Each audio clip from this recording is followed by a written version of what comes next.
els canvis d'hàbits que estem tenint, aquest ús de la mascareta, quin impacte té això en el medi ambient?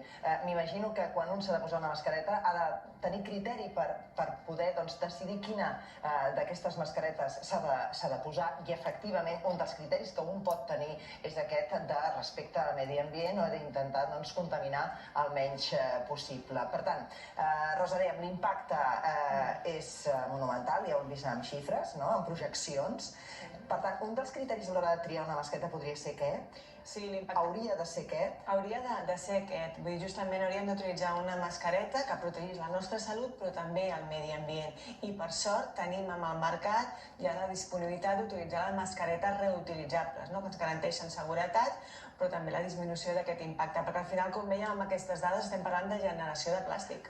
De què estan fetes, exacte? Generació de plàstic. Estan fetes de plàstic? Sí, les mascaretes, aquestes higièniques, les més habituals, estan fetes de polipropilè, que és un plàstic, és un derivat del plàstic. Per tant, jo penso que tenim com dues problemàtiques. Una és la gran generació de residus que estem veient i també és el fet que sovint ens hem trobat aquestes mascaretes llançades al terra, als boscos, i que arriben als nostres mars. Clar, però hi ha un dels missatges que es diu, i que quan comparteixes aquesta informació, perquè ara parlem de mascaretes i fa un any no teníem ni idea, però que aquestes higièniques justament, pel fet que aquestes de sol ús, és més higiènica. És a dir, que les reutilitzables han de tenir una certa cura o hem de tenir una certa cura d'aquestes reutilitzables. Amb això estem d'acord.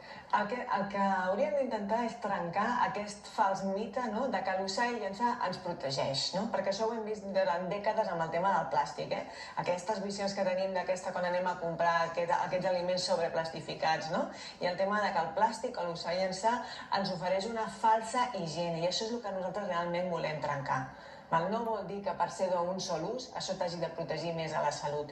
I les mascaretes reutilitzables, mentre et permetin un filtratge del 90% i una respirabilitat de 60 pascals per centímetre quadrat, t'asseguren al 100% la teva seguretat. Clar, això és molt important, perquè és un dels criteris que la gent fa servir a l'hora de triar quina mascareta fa servir pels seus fills, per ells mateixos, per l'escola, etc. Per exemple, les mascaretes sabem on van a parar, és a dir, quan estem parlant d'aquest impacte, sabem que van a parar al mar, com demostren unes imatges que tenim, que ara podrem observar de seguida, imatges d'un diari del South China Morning Post, on veiem persones que estan recollint les mascaretes abocades al mar. O sigui que van a parar al mar.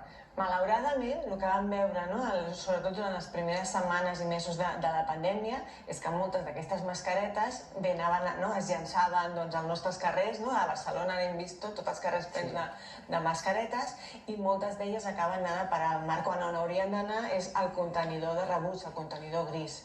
El contenidor gris, sobretot, I quin impacte pot tenir això en la vida marina, la cadena tròfica, diguéssim? Tot això ha de ser molt preocupant.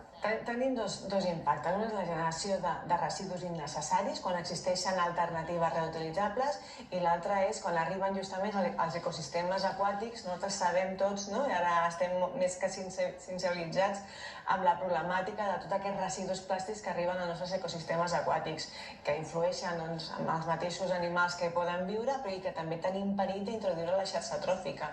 Si, diguéssim, defensem que les mascaretes reutilitzables no provoquen aquest mal i ens protegeixen igual, que és el que estaves dient, creus que aquest missatge està arribant prou? És a dir, caldrien més campanyes per explicar el que tu estàs explicant ara?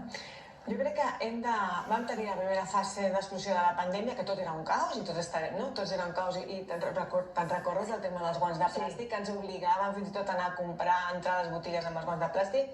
Això ja s'ha descartat, ni ens protegeix ni és bo pel medi ambient. En les mascaretes necessitem fer aquest pas, i realment necessitem que les diferents administracions homogenitzin els seus discursos, i que la ciutadania tingui clar què és el que ha de demanar, on pot accedir a aquests elements reutilitzables. Però jo crec que cada cop més als nostres carrers veiem gent, i com tu deies, els nens i les nenes que van a l'escola, amb les reutilitzables. Clar, però les reutilitzables comprades a qualsevol lloc, perquè és que les trobes a tot arreu, a les botigues, i clar, tu, si ets curós, penses, home, en aquesta botiga de moda vols dir que hi haurà una reutilitzable que funcioni, o és només estètic, el concepte? Em sembla una pregunta fantàstica, perquè justament és això.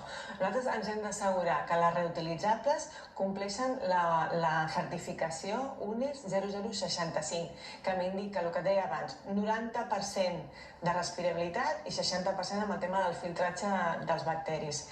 Això, aquesta normativa t'ho compleix. I si no, altres normatives, però que et facin aquesta mateixa garantia. No todo vale.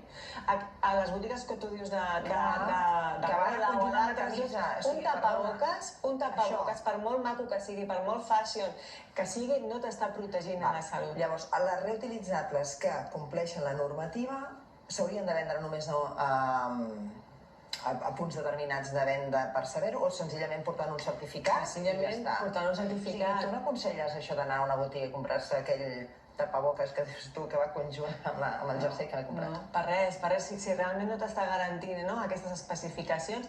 I per sort a Catalunya tenim uns centres a nivell de tèxtil, tenim producció pròpia ja a Catalunya d'aquestes mascaretes, a Igualada, a Manresa, amb altres instituts que estan ja elaborant aquestes mascaretes de quilòmetre zero, vull dir realment que protegeixen també el medi ambient i has de tenir aquesta garantia, no tot serveix. Val, però llavors el que podem donar com a consell a qui vulgui ja a partir d'ara ja, aquest trimestre, ja seguir aquests consells que estem donant, del que es tracta és de saber si aquestes mascaretes han de portar o no han de portar un tipus de certificat que puguem estar segurs o no, que ho està complint. Ara no cal. Ara, a la web de ReZero, si voleu, trobareu un informe que vam elaborar el passat mes de juliol explicant justament això, per garantir com ha de ser la meva mascareta reutilitzable.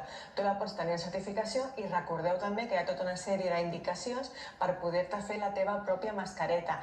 Quins teixits has d'utilitzar, quins realment s'estan protegint la salut. I després hi ha una altra cosa, és que en porten dues.